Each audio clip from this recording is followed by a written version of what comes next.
melody is the king.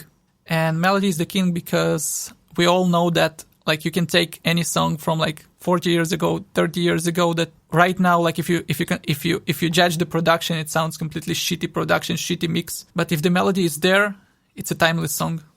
This is in my opinion that all the bells and whistles don't matter if your song doesn't have a melody that sticks. So the melody must be the first thing that I'm listening to. The other thing is lyrics. For me, lyrics are very important because I'm a songwriter myself, and as someone who writes a lot of rap, hip hop, like kind of texts, it's kind of I go very deep with rhyming, with things I write about, and so when I'm reading like lyrics of different songs that people send me, I'm just trying to see, okay, does it make sense? Does the like rhyming scheme is like well put out, like stuff like that. I look into it, and also because of that, like as a part of my upbringing as a professional, I took Coursera, a course about songwriting with Pat Pattison. I guess a lot of people did. And it like opened my eyes about songwriting like to completely new levels. So I recommend to everyone like just to take this Coursera. It's free if you don't want to search. With who? Pat Pattison. Okay, cool. Check it out. Yeah, like on Coursera. So like I took there all the courses, but like this course about songwriting, it was like eye-opening. Like I learned so many stuff that like and tricks that professional songwriters use. That I just look at it whenever someone sends me a song, I'm just starting to analyze it by all the knowledge that I have about songwriting. Some melody and lyrics. Later, I'm trying to, like performance and the voice qualities, it's something that I consider, but like after the melody and the lyrics. Amazing. So what's the first thing you do when you try to work on a song? Do you lay out a structure? Do you come up with beats? What's the first thing that you try to do usually? The first thing, I talk with an artist what he wants. Let me just take it back for a second. They send you like a demo, like a scratch track. It could be like it could be anything. Like many times, I prefer like something. Like it can be even like a memo recording, like on an iPhone or whatever. But I want it recorded. I don't like getting like a few times like artists sent me like a melody played on the piano and lyrics in the text. I don't feel it. I want it like. Even if you don't have like a studio to record or whatever, I don't care. Just record it on something. I want to hear the voice and the lyrics, how it lays. It's not helping me to hear the music, the melody on piano.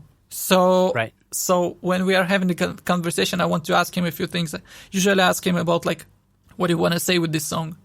What you feel about it? I'm trying to ask about the background of the song. Before I even sit to play some chords on the piano, I want to understand what is behind the song, what is the feeling, what he tries to project. And sometimes when an artist is open enough, I'm asking for the backstory. And a lot of times it helps me to connect with an artist on a better level. Not everyone, of course, will feel open enough to share the story and his personal stuff. But sometimes they do, and it really it kind of makes me feel like when the artist shares his story, it creates some kind of bonding and an internal connection between us that everything later is smoother because like the artist can feel that I'm not judging him. I'm not judging. First of all, I never judge artists. I never judge because every song is an output. Because many times when I was writing songs myself, I wouldn't want people to start judging me about what I think or what I feel. So I never judge. So discussing, this is the first thing. Later, we start to talk about like kind of what references he has in his head, what sounds, what vibes, like in terms of sound or like stuff like that. So like more technical aspects of the arrangement. I love how you talked about like how when you get the backstory and when you really learn about the person, it lets things go smoother down the road. It's like you have an empathy for the artist.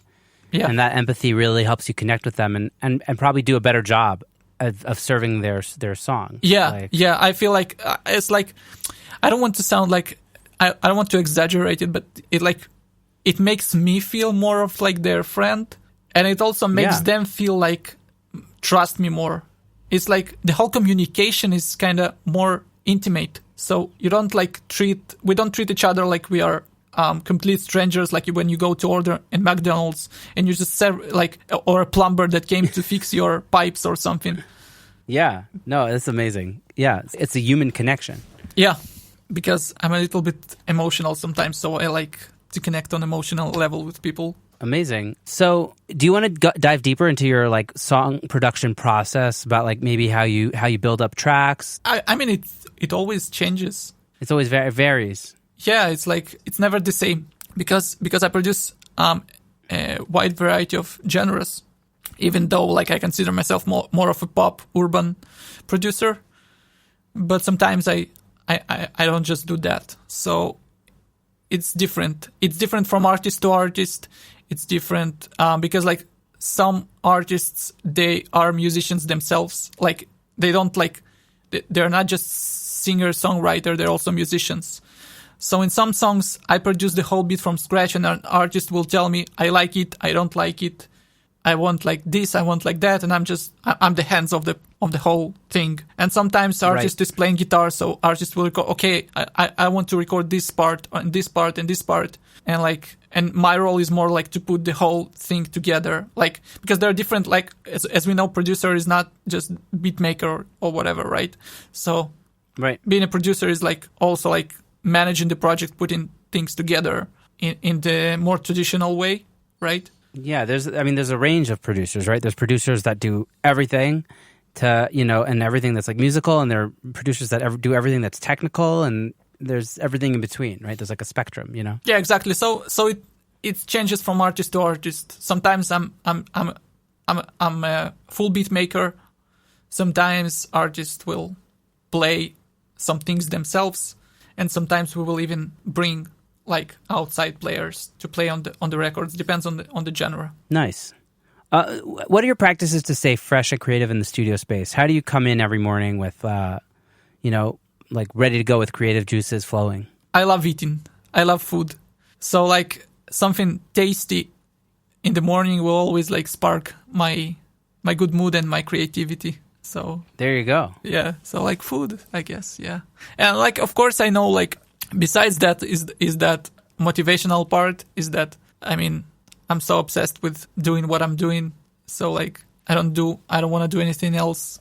Like, and it's kind of makes sense, right? So yeah, like for sure. Do you find it like it's even a struggle to like separate work and life, like because it's such an obsession, or have you kind of figured out a way to do that? Oh, it's such an obsession. The other weekend we were just like chilling with my girlfriend, and she's also a songwriter, and like she's not a professional songwriter or vocalist, but she plays instruments and she sings and she writes like for pleasure of herself. And I was like, let's just make a song. Like, what we're gonna do on the weekend? Like, let's just make a song. Let's do something. And she's like, are you crazy? The whole week you're working in the studio, you're working on songs, and on the weekend you also want us to make songs? So it's really hard. Yeah, I totally hear that. I have the opposite with my wife, because she wants to get in the studio, and I'm like, I work all day in the studio. Let's take a minute. Yeah, so I'm the other way around. I'm so obsessed. Sometimes even on the weekends, I just wanna. Yeah. Well, I used to be more like you, and now after I guess I've been doing it long enough that I had a early life crisis where I was just like, I need to figure out a way to separate these two things a little bit better. Otherwise, it's going to be terrible for me. And yeah, I'm not saying I'm there yet, but I've worked on it. Do you kind of have a rule that like at a certain hour on like Friday you don't touch computer or whatever? Really, everything is so weird now with Corona, and also like, we have a son, so when he was home during Corona, I was just getting in here literally whenever I could and barely keeping up with my work. And during the summer vacation that just ended, I was also, whenever I could get in here, I was getting in here. But I usually, unless I'm recording a podcast, which I do like maybe once or twice a week, in the evening, I usually don't go in here after like bedtime. For more than maybe 30 minutes or an hour, like after my son's bedtime. And I mean, occasionally I also play gigs at night occasionally. So I don't know, but I try not to. It sounds like I work a lot at night, but I actually don't. Like, I'm actually not in here very often. For me, it's a struggle. I think when I will have kids, it will help me to separate my my work from my personal life, I guess, because right now like I just can't get carried away until I go to sleep in the studio. Amazing. I mean, I used to be like that also, so I totally feel that.